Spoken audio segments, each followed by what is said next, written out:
Start.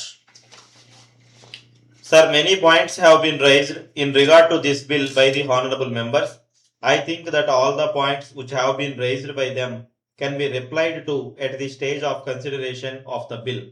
I am certain that I have enough material with me with which I will be able to satisfy the honorable members. Of course, as a matter of fact, I know that the honorable members who are in the trade union activity will oppose the bill. That is why I am present in the House. First of all, I have not been able to understand whether there has been a correct appreciation of the provisions of the bill. On the last occasion also, the very same arguments were put forth.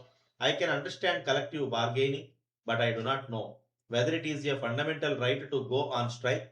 The matter was taken to the court to consider whether this was a fundamental right.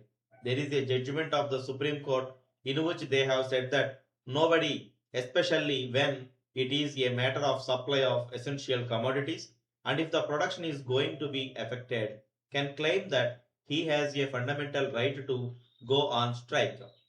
Then there seems to be a wrong idea about another issue, as if there is a total loss of all the rights which the trade union leaders have been enjoying so far.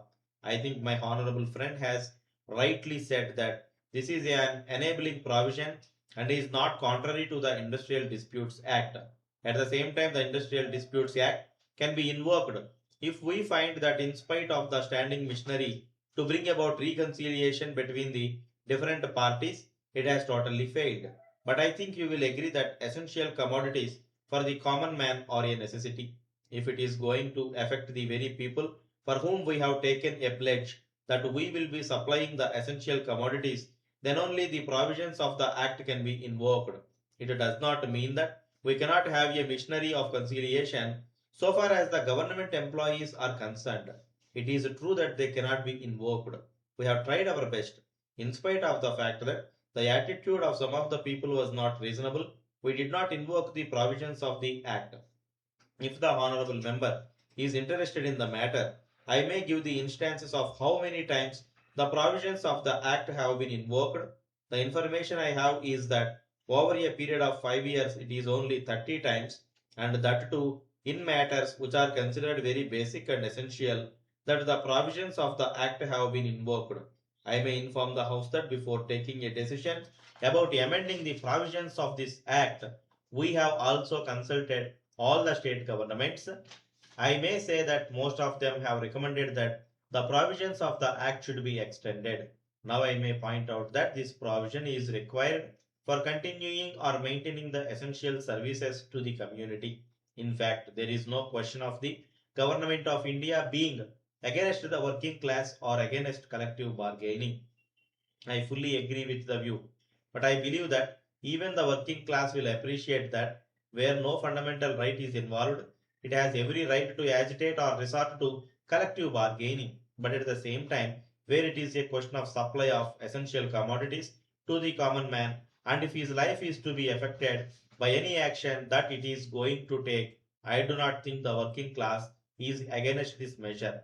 There can be no conflict between the interests of the common man and the interests of the working class.